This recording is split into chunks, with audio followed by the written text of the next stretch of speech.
வணக்கம். இன்றைய முக்கிய செய்திகள். அமைச்சர்களுக்கு இன்று மாலைக்குள் இலாகா ஒதுக்க வேண்டும், இல்லையெனில் அமைச்சர்கள் ராஜினாமா செய்யும் நிலை உருவாக வேண்டும். திமுக எதிர்க்கட்சி தலைவர் சட்டமன்ற உறுப்பினர் நாஜிம் பேட்டி. லாஸ்பேட்டை குறிஞ்சி நகர் பகுதி சாலை பணிகளை அமைச்சர் VP சிவக்கொழுந்து ஆய்வு. முத்துரட்சக மாரியம்மன் கோவில் பிரம்மோற்சவம், லட்சிய ஜனநாயக கட்சி சார்பில் சமபந்தி விருந்து. புதுச்சேரியில் அமைச்சர்களுக்கு இலாகா ஒதுக்குவதில் ஏற்பட்டுள்ள தாமதத்தை கண்டித்த திமுக எதிர்க்கட்சி தலைவர் சட்டமன்ற உறுப்பினர் நாஜிம் இன்று மாலைக்குள் ஆளுநர் ஒப்புதல் வழங்க வேண்டும் என்றும், இல்லையெனில் முதலமைச்சர் தலைமையில் அமைச்சர்கள் ஆளுநரிடம் ராஜினாமா செய்ய தயாராக இருப்பதாக தெரிவிக்க வேண்டும் என வலியுறுத்தியுள்ளார். புதுச்சேரி சட்டப்பேரவை வளாகத்தில் செய்தியாளர்களை சந்தித்த திமுக எதிர்க்கட்சி தலைவர் சட்டமன்ற உறுப்பினர் நாஜிம், அமைச்சர்களுக்கு இதுவரை இலாகா ஒதுக்கப்படாததால் அவர்கள் காட்சி பொருளாக மட்டுமே இருந்து வருவதாக குற்றம் சாட்டினார். அமைச்சர்களுக்கான இலாகா பட்டியல் அனுப்பப்பட்டும் அதற்கு ஆளுநர் இன்னும் ஒப்புதல் வழங்காததற்கான காரணத்தை வெளிப்படையாக தெரிவிக்க வேண்டும் என்றும் அவர் கூறினார். இலாகா ஒதுக்குவதில் ஏற்பட்டுள்ள தாமதத்தால் மக்கள் நல பணிகள் பாதிக்கப்படுவதாகவும், இன்று மாலைக்குள் அமைச்சர்களுக்கான இலாகா ஒதுக்கீட்டுக்கு ஆளுநர் ஒப்புதல் வழங்க வேண்டும் என்றும் வலியுறுத்தினார். அவ்வாறு செய்யப்படாவிட்டால் முதலமைச்சர் தலைமையில் அனைத்து அமைச்சர்களும் ஆளுநரை நேரில் சந்தித்து இலாகா அறிவிக்கப்படாவிட்டால் ராஜினாமா செய்ய தயாராக இருப்பதாக தெரிவிக்கும் நிலை ஏற்பட்டால்தான் நீதி கிடைக்கும் என்றும் நாஜிம் கூறினார். தொடர்ந்து பேசிய அவர், காங்கிரஸ் கட்சி புதுச்சேரியில் மட்டுமல்ல பல மாநிலங்களிலும் பிரச்சனையை சந்தித்து வருவதாகவும், காங்கிரஸால் தான் தங்களது ஆட்சி பறிபோனதாகவும் விமர்சித்தார். தற்போது ஆட்சியில் உள்ள NR காங்கிரஸ் பாஜக கூட்டணியால் மக்கள் சிரமத்தை எதிர்கொள்வதாகவும் குற்றம் சாட்டினார். மேலும் முதலமைச்சர் அனுப்பும் கோப்புகளை ஆளுநரும் தலைமை செயலாளரும் ஏன் திருப்பி அனுப்புகின்றனர் என்பது குறித்து விளக்கம் அளிக்க வேண்டும் என்றும் கூறினார். பிறகு ரங்கசாமி கட்சியை தமிழகத்தில் விரைவுபடுத்துவது தொடர்பான கேள்விக்கு முதலில் புதுச்சேரியை சிறப்பாக நிர்வகித்த பிறகே தமிழகத்தை பற்றி சிந்திக்கலாம் என பதிலளித்தார்.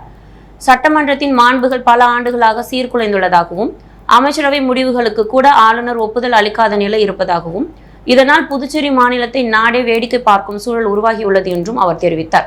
இறுதியாக, நாங்கள் தமிழ்நாடு அதிமுக அல்ல, ராஜினாமா செய்துவிட்டு வேறு கட்சியில் சேருவதற்கு என கூறி அரசியல் விமர்சனமும் முன்வைத்தார்.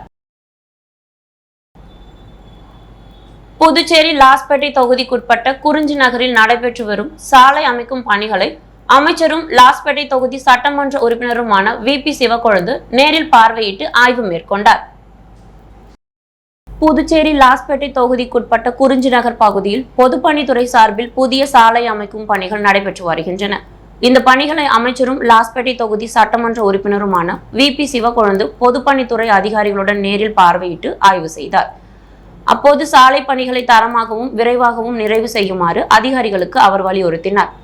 மேலும் பணிகள் நடைபெறும் காலத்தில் பொதுமக்களுக்கு எந்தவித இடையூறும் ஏற்படாத வகையில் பணிகளை விரைந்து முடிக்க வேண்டும் என்றும் வலியுறுத்தினார். இந்த ஆய்வின் போது பொதுப்பணித்துறை அதிகாரிகள், லாஸ்பேட்டை தொகுதி NR காங்கிரஸ் நிர்வாகிகள், சப்தகிரி அறக்கட்டளை நிர்வாகிகள் மற்றும் அப்பகுதி பொதுமக்கள் உடனிருந்தனர்.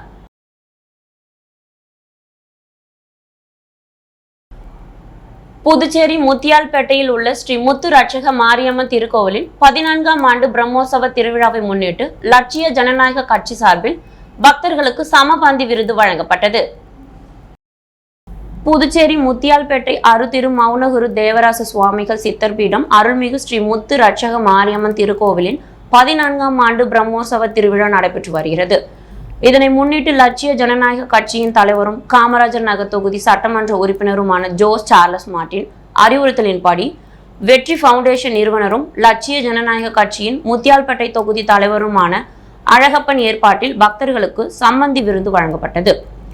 நிகழ்ச்சியில் கட்சியின் நிர்வாக பொதுச் செயலாளர் ராம்குமார் மற்றும் பொதுச் செயலாளர் டாக்டர் துரைசாமி ஆகியோர் கலந்து கொண்டு சுவாமி தரிசனம் செய்தனர். தொடர்ந்து கோவிலுக்கு வந்த பக்தர்கள் மற்றும் பொதுமக்களுக்கு அறுசுவை உணவை வழங்கினர். மேலும் முத்தியால்பேட்டை தொகுதி செயலாளர் ராகுல் பிரசாத் உள்ளிட்ட நிர்வாகிகள் கலந்து கொண்டு பக்தர்களுக்கு பிரசாதம் வழங்கி விழாவை சிறப்பித்தனர். புதுச்சேரி தொண்டமாநத்தத்தில் சட்டமன்ற உறுப்பினர் கார்த்திகேயன் பிறந்த நாளை முன்னிட்டு நடைபெற்ற மாபெரும் கபடி போட்டியில் வெற்றி பெற்ற அணிகளுக்கு ரொக்க பரிசு மற்றும் கோப்பைகள் வழங்கப்பட்டன. புதுச்சேரி தொண்டமாநத்தம் அம்பேத்கர் திடலில் சட்டமன்ற உறுப்பினர் கார்த்திகேயன் பிறந்தநாள் விழாவை முன்னிட்டு சவுதார் விளையாட்டுக் கழகம் சார்பில் 2 நாள் மாபெரும் கபடி போட்டி நடைபெற்றது. புதுச்சேரி மற்றும் சுற்று வட்டார பகுதிகளை சேர்ந்த ஏராளமான அணிகள் இதில் பங்கேற்று தங்களது திறமைகளை வெளிப்படுத்தின. சனி மற்றும் ஞாயிற்றுக்கிழமைகளில் நடைபெற்ற போட்டிகள் நாக் அவுட் முறையில் நடத்தப்பட்டன. இறுதிப் போட்டியில் வெற்றி பெற்ற அணிகளுக்கு ரொக்க பரிசு மற்றும் கோப்பைகள் வழங்கப்பட்டன. முதலிடம் பிடித்த அணிக்கு சட்டமன்ற உறுப்பினர் கார்த்திகேயன் ரூபாய் 10,000 ரொக்க பரிசு மற்றும் கோப்பையை வழங்கி பாராட்டினார். 2ஆம் இடம் பெற்ற ராமதாஸ் ரூபாய் 8,000 ரொக்க பரிசு மற்றும் கோப்பையையும், 3ஆம் இடம் பெற்ற அணிக்கு வைத்தியநாதன் ரூபாய் 6,000 ரொக்க பரிசு மற்றும் கோப்பையையும் வழங்கி கௌரவித்தனர். மேலும் 4ஆம் இடம் முதல் 8ஆம் இடம் வரை வெற்றி பெற்ற அணிகளுக்கு தலா ரூபாய் 3,000 ரொக்க பரிசு மற்றும் கோப்பைகள் வழங்கப்பட்டன. இந்த கபடி போட்டியில் விளையாட்டு வீரர்கள், விளையாட்டு ஆர்வலர்கள் மற்றும் பொதுமக்கள் திரளாக கலந்து கொண்டு போட்டிகளை உற்சாகமாக கண்டு ரசித்தனர். புதுச்சேரி உப்பளம் தொகுதியில் உள்ள சிஎம் அஷ்ரப் அரசு தொடக்க பள்ளியில் மாணவர்களுக்கு இலவச சீருடை மற்றும் பாட புத்தகங்கள் வழங்கும் நிகழ்ச்சியில் தற்காலிக சபாநாயகர் அன்பழகன் கலந்து கொண்டு மாணவர்களுக்கு நலத்திட்ட உதவிகளை வழங்கினார். புதுச்சேரி கல்வித்துறை சார்பில் உப்பளம் தொகுதி பாதர் சாஹிப் வீதியில் அமைந்துள்ள சிஎம் அஷ்ரப் அரசு தொடக்க பள்ளியில் மாணவர்களுக்கு இலவச சீருடை வழங்கும் நிகழ்ச்சி இன்று நடைபெற்றது. இந்த நிகழ்ச்சியில் சிறப்பு விருந்தினராக கலந்து கொண்ட தற்காலிக சபாநாயகர் அன்பழகன் 99 மாணவ மாணவிகளுக்கு இலவச சீருடைகள் மற்றும் பாட புத்தகங்களை வழங்கி திட்டத்தை தொடங்கி வைத்தார். இதனைத் தொடர்ந்து மாணவர்கள் கல்வியில் சிறந்து விளங்க வேண்டியதன் அவசியம் குறித்து அவர் சிறப்புரையாற்றி தொடர்ந்து ஆர்வத்துடன் கற்று உயர வேண்டும் என்று அறிவுறுத்தினார். நிகழ்ச்சியில் பள்ளி தலைமை ஆசிரியர் வெங்கடேசன், ஆசிரியர்கள் கௌசல்யா, கௌரி, விஜயலட்சுமி, வைஜெயந்தி, இந்து, நளினி தேவி உள்ளிட்டோர் கலந்து கொண்டனர். புதுச்சேரி கோவிந்த சாலையில் உள்ள ஸ்ரீ தேவி அஷ்டலட்சுமி முடக்கு மாரியம்மன் திருக்கோவிலில் ஆடி மாத பிரம்மோற்சவ விழா கோலாகலமாக நடைபெற்றது. இதில் உருளையன்பேட்டை தொகுதி சட்டமன்ற உறுப்பினர் நேரு என்கிற குப்புசாமி கலந்து கொண்டு சுவாமி தரிசனம் செய்தார். புதுச்சேரி உருளையன்பேட்டை தொகுதிக்குட்பட்ட கோவிந்த சாலை பகுதியில் அமைந்துள்ள ஸ்ரீ தேவி அஷ்டலட்சுமி முடக்கு மாரியம்மன் திருக்கோயிலில் ஆடி மாத பிரம்மோற்சவ விழாவின் முதல் நாள் நிகழ்ச்சிகள் இன்று பக்தி பரவசத்துடன் நடைபெற்றன. விழாவையொட்டி முதற்கண் விநாயகருக்கு சிறப்பு அபிஷேகம், அலங்காரம் மற்றும் வீதி உலா நடைபெற்றது. இதில் திரளான பக்தர்கள் கலந்து கொண்டு சுவாமி தரிசனம் செய்தனர். விழாவில் உருளையன்பேட்டை தொகுதி சட்டமன்ற உறுப்பினரும் புதுச்சேரி நேய மக்கள் கழக தலைவருமான நேரு என்கிற குப்புசாமி கலந்து கொண்டு சுவாமியை வழிபட்டார். அவருடன் நேய மக்கள் கழக பொதுச் செயலாளர் விநாயகம் மற்றும் மனிதநேய மக்கள் சேவை இயக்க இளைஞரணி தலைவர் ரகு என்கிற ரகோத்தமன் ஆகியோரும் சுவாமி தரிசனம் செய்தனர்.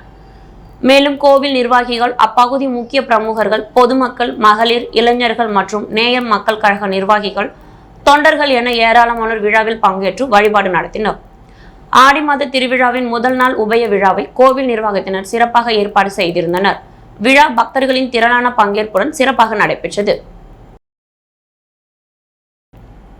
சேலியமேடு மற்றும் குடியிருப்பு பாளையம் பஞ்சாயத்தில் 47,17,000 ரூபாய் செலவில் மேம்பாட்டு பணிகளை சட்டமன்ற உறுப்பினர் மோகன்தாஸ் பூமி பூஜை செய்து துவக்கி வைத்தார்.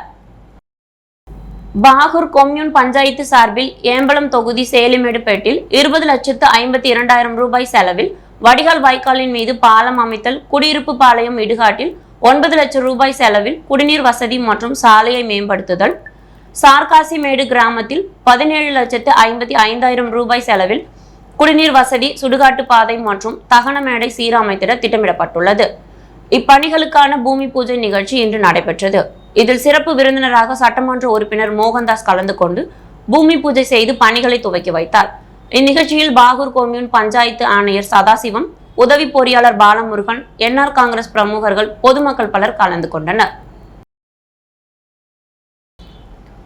புதுச்சேரி களித்தீர்த்தால் குப்பம் காமராஜர் கலை கல்லூரியில் தமிழ் துறை சார்பில் பழந்தமிழ் தமிழ் எழுத்துக்களை பற்றி தமிழில் ஓர் அறிமுகம் என்ற தலைப்பில் ஒரு நாள் பயிலரங்கம் நடைபெற்றது.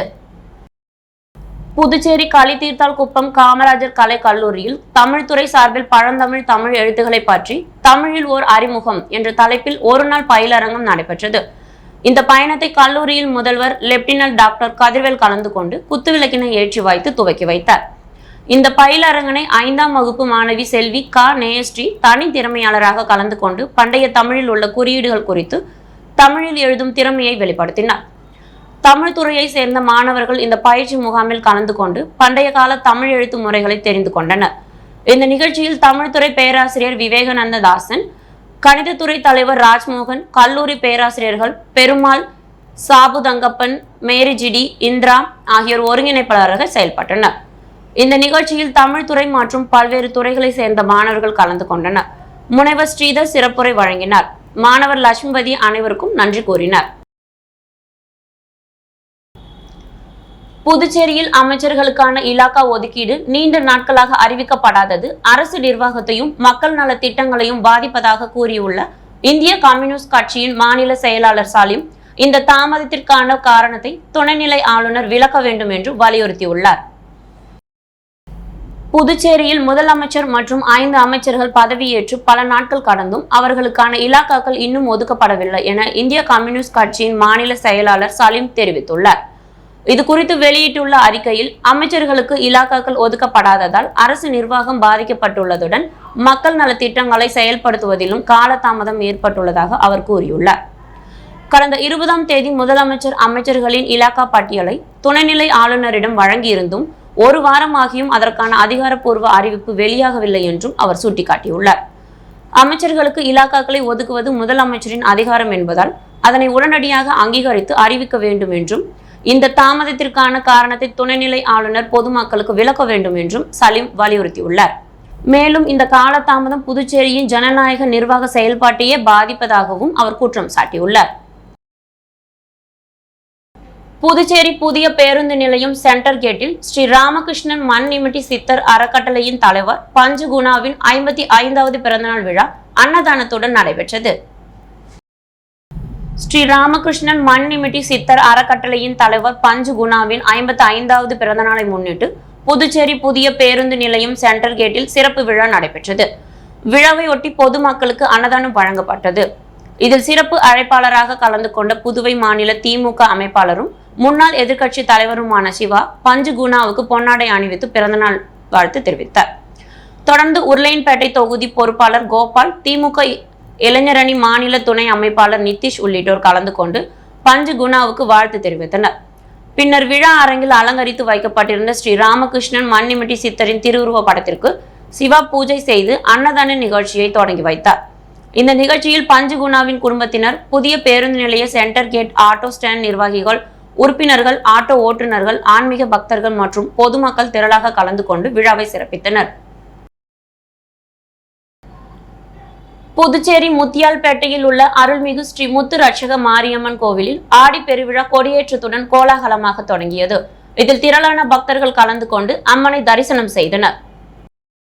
புதுச்சேரி முத்தியால்பேட்டை காந்தி வீதியில் அமைந்துள்ள அருள்மிகு ஸ்ரீ முத்து ரட்சக மாரியம்மன் கோவிலில் ஆடி பெருவிழா இன்று கொடியேற்றத்துடன் தொடங்கியது. விழாவை ஒட்டி அதிகாலை அம்மனுக்கு சிறப்பு அபிஷேகம் மற்றும் அலங்காரம் நடைபெற்றது.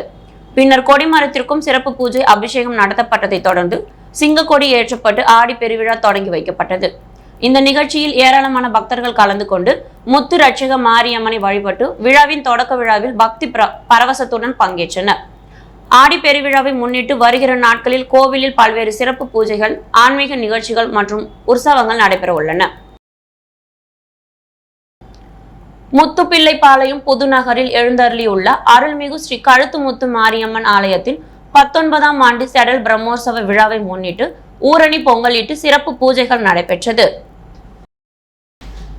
வில்லியனூர் கொம்யூன் முத்துப்பிள்ளைப்பாளையம் புதுநகரில் எழுந்தருளியுள்ள அருள்மிகு ஸ்ரீ கழுத்துமுத்து மாரியம்மன் திருக்கோவிலின் 19ஆம் ஆண்டு ஆடி மாத செடல் பிரம்மோற்சவ விழா நேற்று காலை கொடியேற்றத்துடன் துவங்கியது.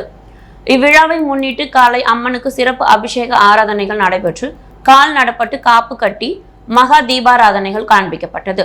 தொடர்ந்து மாலை ஸ்ரீ அய்யனாரப்பன் ஆலயத்தில் கிராம பெண்கள் ஊரணி பொங்கல் வைத்து ஸ்ரீ அய்யனாரப்பன் பூரணி பொருட்களை சுவாமிக்கு அபிஷேக ஆராதனையில் செய்து சந்தன காப்பிட்டு சிறப்பு பூஜைகள் செய்து மகா தீபாராதனைகள் காண்பிக்கப்பட்டது. தொடர்ந்து இரவு ஸ்ரீ அய்யனாரப்பன் பூரணி பொருட்களை சுவாமிகளின் வீதி உலா காட்சி நடைபெற்றது. இதில் ஏராளமான பக்தர்கள் கலந்து கொண்டு சுவாமி தரிசனம் செய்து வழிபட்டனர்.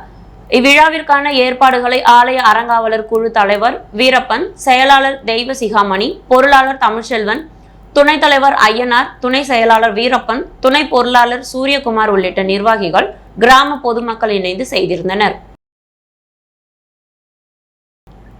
முன்னாள் குடியரசுத் தலைவர் டாக்டர் APJ அப்துல் கலாமின் 11ஆம் ஆண்டு நினைவு நாளை முன்னிட்டு புதுச்சேரி ரெட்டியார்பாளையத்தில் உள்ள லட்சிய ஜனநாயக கட்சி தலைமை அலுவலகத்தில் அவரது உருவ படத்திற்கு மாலை அணிவித்து மலர் தூவி அஞ்சலி செலுத்தப்பட்டது. முன்னாள் குடியரசுத் தலைவர் டாக்டர் ஏபிஜே அப்துல் கலாமின் 11ஆம் ஆண்டு நினைவு நாளை முன்னிட்டு லட்சிய ஜனநாயக கட்சியின் தலைவரும் காமராஜர் நகர் தொகுதி சட்டமன்ற உறுப்பினருமான ஜோஸ் சார்லஸ் மார்டின் அறிவுறுத்தலின்படி புதுச்சேரி ரெட்டியார்பாளையத்தில் உள்ள கட்சியின் தலைமை அலுவலகத்தில் அஞ்சலி நிகழ்ச்சி நடைபெற்றது. நிகழ்ச்சியில் அப்துல் கலாமின் உருவப்படத்திற்கு மாலை அணிவித்து மலர் தூவி மரியாதை செலுத்தப்பட்டது. இதில் கட்சியின் மூத்த ஆலோசகர் ஜெய்சங்கர், விவசாய அணி தலைவர் செல்வம், இளைஞர் அணி துணைத் தலைவர் ஜாகிர் உசேன் உள்ளிட்ட கட்சியின் தலைவர்கள், நிர்வாகிகள் மற்றும் தொண்டர்கள் கலந்து கொண்டு அப்துல் கலாமின் சேவைகளை நினைவு கூர்ந்து அஞ்சலி செலுத்தினர். வில்லியனூர் கொம்யூன் ஓதியம்பட்டு ஸ்ரீ முத்து மாரியம்மன் ஆலய சேடல் மகோத்சவத்தை முன்னிட்டு 108 பால்குட ஊர்வலம் மற்றும் சிறப்பு அபிஷேக ஆராதனை வெகு விமர்சையாக நடைபெற்றது. வில்லியனூர் கொம்யூன் ஓதியம்பட்டு கிராமத்தில் அமைந்துள்ள அருள்மிகு ஸ்ரீ முத்து மாரியம்மன் ஆலயத்தின் செடல் மகோத்சவ விழா கடந்த 23ஆம் தேதி கொடியேற்றத்துடன் தொடங்கியது. விழாவை ஒட்டி தினமும் அம்மனுக்கு சிறப்பு அபிஷேக ஆராதனைகள் மற்றும் சுவாமி வீதி உலா நடைபெற்று வருகிறது. விழாவின் 5ஆம் நாள் உற்சவத்தை முன்னிட்டு இன்று காலை ஸ்ரீ வண்ணார பரதேஸ்வரர் ஆலயத்தில் இருந்து பக்தர்கள் 108 பால் குடங்களை ஏந்தி ஊர்வலமாக புறப்பட்டு ஸ்ரீ முத்து மாரியம்மன் ஆலயத்தை வந்தடைந்தனர். தொடர்ந்து அம்மனுக்கு 108 பால்குட அபிஷேகம், சிறப்பு ஆராதனைகள் நடைபெற்றன. பின்னர் சந்தன காப்பு அலங்காரத்தில் எழுந்தருளிய அம்மனுக்கு மகா தீபாராதனை காண்பிக்கப்பட்டது. வன்னியர் குலம் மரபினரின் உபயத்தில் நடைபெற்ற இந்த நிகழ்ச்சியில் ஏராளமான பக்தர்கள் கலந்து கொண்டு அம்மனை தரிசித்து வழிபட்டனர். விழாவிற்கான ஏற்பாடுகளை வன்னியர் குலம் மரபினரும் ஆலய நிர்வாகிகளும் செய்திருந்தனர். புதுவையில் இன்று தங்கம் மற்றும் வெள்ளி விலை நிலவரம். முத்து கோல்ட் ஹவுஸ் வழங்கும் தங்கம் மற்றும் வெள்ளி விலை நிலவரம். தங்கம் 1 கிராம் 13,215 ரூபாய், வெள்ளி 1 கிராம் 229 ரூபாய். மீண்டும் இன்றைய முக்கிய செய்திகள். அமைச்சர்களுக்கு இன்று மாலைக்குள் இலாகா ஒதுக்க வேண்டும், இல்லையெனில் அமைச்சர்கள் ராஜினாமா செய்யும் நிலை உருவாக வேண்டும். திமுக எதிர்க்கட்சி தலைவர் சட்டமன்ற உறுப்பினர் நாஜிம் பேட்டி. லாஸ்பேட்டை குறிஞ்சி நகர் பகுதி சாலை பணிகளை அமைச்சர் VP சிவக்கொழுந்து ஆய்வு. முத்துரட்சக மாரியம்மன் கோவில் பிரம்மோற்சவம், லட்சிய ஜனநாயக கட்சி சார்பில் சமபந்தி விருந்து. புதுச்சேரி அமைச்சர்களுக்கான இலாகா ஒதுக்கீடு தாமதம், துணைநிலை ஆளுநர் விளக்கம் அளிக்க இந்திய கம்யூனிஸ்ட் கட்சி வலியுறுத்தல். இத்துடன் செய்திகள் நிறைவடைகிறது. வணக்கம்.